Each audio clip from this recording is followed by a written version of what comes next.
Nag-back at bicep pala tayo ngayong araw guys. So bago tayo mag-start, yan, mag-i-stretching muna tayo bago tayo magbuhat ng mga mabibigat.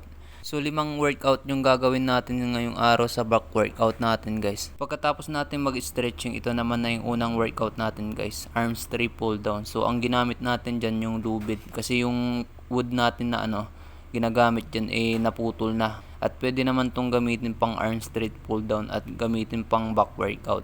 So ito yung una nating ginawa guys. Bali, ang ginawa ko dito is 3 sets at 12 repetitions. So madalas natin ginagawa tong arm straight pull down guys pagka nagba-back workout tayo, para kasi madali lang siyang gawin at para ma-activate agad yung mga muscle natin pagka nagbuhat na tayo mabigat tulad nito. So ito naman yung pangalawang workout natin guys. So reverse grip barbell row naman yung tawag nito. So ang mas focus nito guys yung sa lower back natin. So yung mga ginagawa nating back workout guys is paulit-ulit lang. Kasi yan nga, yun lang yung mga gamit natin, yan lang. Wala na tayong masyadong gamit, barbell tsaka dumbbells lang. Pero kahit ganyan lang yung mga gamit natin, kung consistent ka mag-workout, mag-i-improve yung katawan mo. Tulad ng mga Africa na na napapanood ko din. Grabe yung mga katawan nila, bato-bato, akala mo nag-i-steroids. Pero yung mga gamit din nila mga ganito din, mga concrete din. Pero yung mga katawan nila napakasulit. Pero syempre hindi natin ikukumpara yung katawan natin sa katawan nila kasi mas maganda yung genetics nila kaysa sa atin. So ito naman na yung pang-apat nating workout guys. Single arm dumbbell row naman yung tawag nito.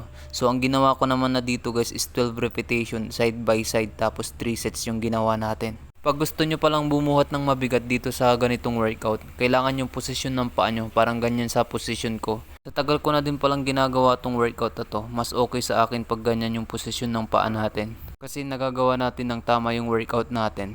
So ito naman na yung panglimang workout natin sa back natin guys, pull-ups. So itong pull-ups is 1 set lang din yung ginawa ko dito. Tapos ito na yung pinaka warm up natin sa back workout natin. So pagkatapos na naman natin nag-pull-ups guys, naman na tayo, bicep na. Pero sa bicep naman na guys, isang workout lang yung ginawa natin. Barbell bicep curl lang yung ginawa natin dito. Tapos dalawang barbell lang binuhat natin. So ang ginawa ko naman dyan guys is 2 sets tapos 12 repetition.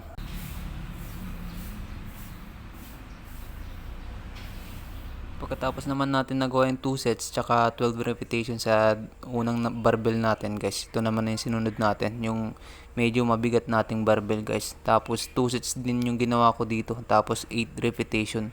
So yun lang yung mga natin guys, workout natin ngayong araw. At hindi na tayo nag-workout masyado sa bicep natin